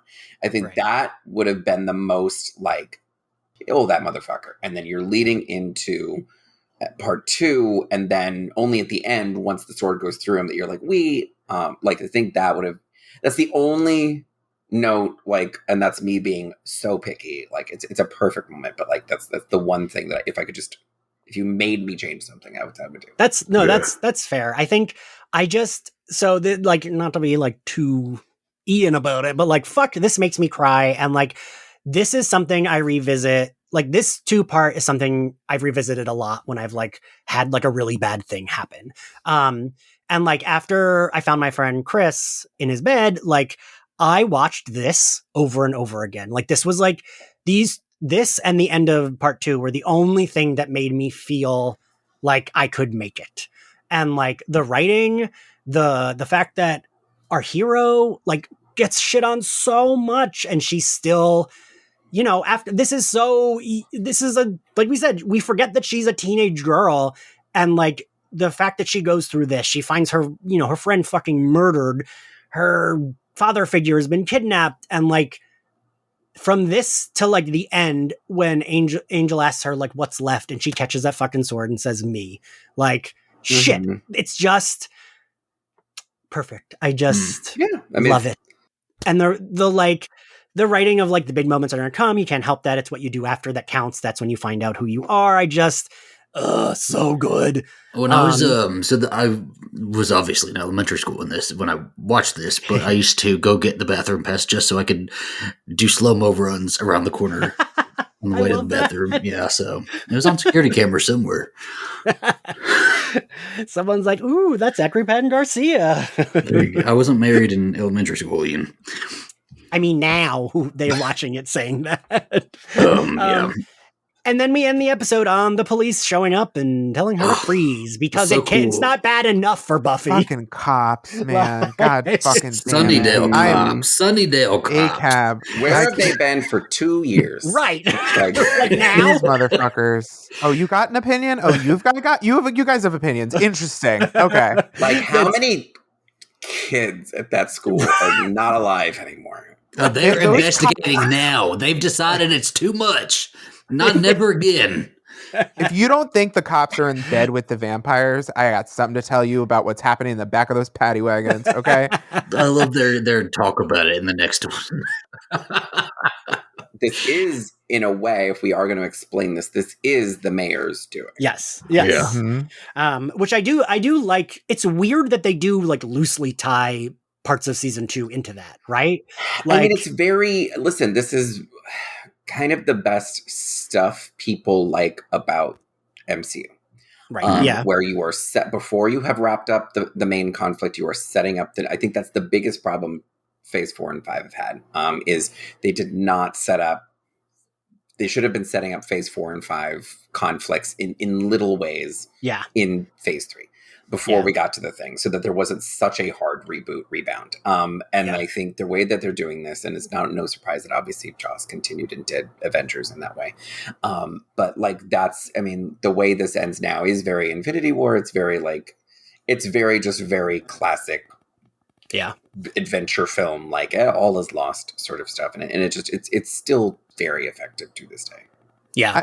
I'm gonna do it again. I love that they can reference things like to the side for a second that will come back later and that you can go find little Easter eggs, or that it leaves you space to imagine. Like you hear 2 seconds of like Buffy's dad and you're like, I got a picture what that guy would be like. But I think what's fun is because they do take time in every episode to flesh out the world in some capacity in a delightful way that like was thoughtfully made. It makes it feel like filled with possibility. Like when you hear little things about like something happening in Sunnydale or like a notable anecdote, sometimes things are just said more than they're shown, but it's great because this world is so big and packed with detail that it can exist. And you're like, kind of like, I can't wait till we get the chance to see that.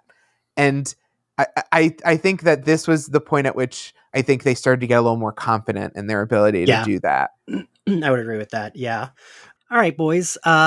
We are at the end here. I don't know if I prepared all of you for this, but what do we think Dawn would be doing in this episode? My goodness. I will go first to give everyone time to think in case you need to think of your answers. She would have either been just relegated to the Joyce scenes, or she would have forced her way into the library and like sprained her like arm or something that would have like knocked her over and not cared. I think because again we're talking about like 3 years younger, two or 3 years younger, right? Yeah, Dawn. So I think she would have been just in the Joyce scene. So I think she would have been very prominent in part 2. I think she would have made Buffy's veiled gay speech much more about herself. I think she would have like inserted herself into the narrative. During those scenes. Ryan, what do you think she would have been doing? I think we would have gotten a fun running gag in parts 1 and 2 where Joyce and Buffy keep trying to keep Dawn from intruding on important conversations. And so Dawn is playing with dolls and acting out exactly what's happening because she's not a fucking moron. I love that. Zach? This one, Dawn is at Janice's house, but then we get a flashback of Dawn in the Buffy flashback somehow. In the 1700s. Yeah. Talking to Darla. It could be. She's with Darla, yeah. All right, I feel like we're all probably going to have the same answers, but let's do it for the show. Favorite scene, Ryan? My favorite scene is honestly when they were having the preschool food, just hanging around at the cafeteria table. I thought it was delightful. It's a perfect encapsulation of the ideal peaceful state of the show. And it really, I don't know, it cements for me that this is like my parasocial friend group for the next several years. Adam? Yeah, I think, I don't know. Like, I mean, obviously, like, I feel like, obviously, like, the little final moments, it's all very exciting and thrilling. But I think, like, just if we're going to choose a backup one, my backup one would be, I like the Buffy flashback where she's, like a sophomore or whatever. I don't remember what year. Maybe she's a freshman. She's a sophomore. Yeah, she's a freshman. Anyway, where she's just like got her little lollipop game on, and I like seeing that side of Sarah. Like I like seeing her do those shades as well. Especially since they was like butt up against like some of the most wrenching parts of the show. Zach? I'm gonna agree. Favorite scene is the Buffy flashback. It different from favorite shot. Favorite shot is obviously the slow-mo shot, right? But favorite scene is Buffy's flashback. All right. I mean, it's that whole last like 5-ish minutes or 10 minutes when we're seeing Buffy fight, learn it's a trap, running for her life, like all of it. But like when she opens that door and it, like you hear it slow down, that immediately makes me like I cry hearing the slow down noise. The silence. Yeah, like just her fucking heels click clacking, like fucking shit. I think that might be one of like the best. You're right, Zach. It's important to differentiate. So I think it's the best shot of the series, honestly, is her slow motion. That's a lot. I don't know. I would say, I mean, I do think like if you tell people like, hey, that show, what shots do they think? I think probably that's going to be one of them. Ian just got like this little set made of the high school, right? And the first pictures that he sent me of it is his little Buffy action figure in that coat doing that shot. So the custom figure that I was not surprised. Yes, not surprised by your answer. You did a deep dive on the coat. Is it supposed to be like jury's out on the color? Like to me, it's teal. Okay, so for in my memory, it's like an iridescent, almost sort of mermaid sort of Yes. like color, and then that's right. So it's like a teal, but it's like, is it iridescent? Like, does it change? Yes, color? it is. Yeah. Okay. Did she say how much it was? What was the budget for this coat? Oh no, she didn't. Did she say the brand? What was this? Hold on, They had budget for either the coat or Irish dialect coach, and they chose wisely. Or more skins for Kendra, but they chose the coat. God, I'm trying to look for. I think she does say it's iridescent, because on Twitter was how I connected with Cynthia Bergstrom, and she said that is like an iridescent teal. Because she also said the pants were not the color you think they are. She said they're like a taupe, but it doesn't show up the right color on there. Because it's got to be iridescent, because this was like late 90s. So, I mean, we're inching closer to that sort of soundtrack lens, Steal My Sunshine, sort of like just like that sort of fashion. That's true. Yeah. So yes. All right, but I think we can all at least agree on that's the best outfit of the episode, right? Oh, it's a Fritz Bernays, yeah. Yeah. Listen, it's a masterpiece, but I honestly, I will give it an honorable mention to I like Drusilla's little outfit for her murder scene, because it's very Phoebe on Friends. And it is. And I found that to the whole thing it tickled my brain. They knew how to do it back then. They don't know how to do it anymore. Listen to three old men talk about how TV was back in the day. Listen, I embrace it. I embrace it. Prove me wrong. Show me the fashion in the today. Show me. Zach? I will go with the coat, but I do want to I'll just tack on the red shirt that she wears in the cafeteria. Yeah, I do. Cordelia actually wears a red shirt as well in the argument library scene with like a cute plaid skirt, and she looks fantastic. I don't like any of her clothes in this episode. Really? Mm-hmm. Well, what grade? We probably all also agree. What grade do we give this episode? I give it an A++. A+. Yeah. Gold standard. Well, thank you all for joining me. Thank you all for listening. I am so happy to be able to revisit this episode with the three of you. Like, these episodes are very important to me and mean a lot. And yeah, I just, lovely. Thank you all for listening. If you like Slayerfest 98, you can find us on Apple Podcasts, YouTube, Spotify, Podbean, anywhere else you get your podcasts. Please subscribe to us. And if you like us, give us a good rating. And if you want to follow us on social, we are at SlayerFestX98. And if you want to follow us, if you want to support the podcast and listen to some of our bonus content, which we'll be switching around soon, you can find us on Patreon. Any and all support is much appreciated and helps keep this podcast going. If you want to follow me on social, I am at IanXCarlos. Adam, where can everyone find you and buy your books? You can find me on all socials at the Adam Sass, and you can buy my two existing current YA books, Surrender Your Sons, which is a thriller, and my rom-com, which is The 99 Boyfriends of Micah Summers. You can also pre-order the book I was mentioning before, Your Lonely Nights Are Over, which is a slasher teen stuff. If you love Buffy, you are going to love that book. You can pre-order that wherever you buy your books, Barnes & Noble, Amazon, or your local store. And Ryan, where can everyone find you and your videos? You can find me at youtube.com/@Ryho. That's RYHO, where I do reported pieces in drag about leftist content and the horrors of this world. And also, I am doing a personal finance podcast over at The Financial Diet, which is about a monster of the week scenario where we take down a guru or a con artist or a scam or some snake oil every single week. And we have upcoming episodes about Airbnb and inflation being huge scams. I'm obsessed with that channel, by the way. Oh, thank you. Yes. I've worked on it for a few years in different capacities, and it is very rewarding. And it has given me the confidence to go do. It makes me feel smart when I listen to it. I love it. I need to do that ASAP then. Zach, where can everyone find you and your other shows? You can search Zach Garcia and you'll find me. I'll pop up on a couple places. You can search My Bloody Judy, a horror podcast I do with Carlos Crawford here, and that'll also pop up. And I'm literally not leaving. I'm going to sit in this chair and we will be on the next episode of Slayerfest 98, covering Becoming Part 2. I'm about to crack open a White Claw. Bathroom break, and then we're at it again. Yep. And we'll see you all for that. Bye.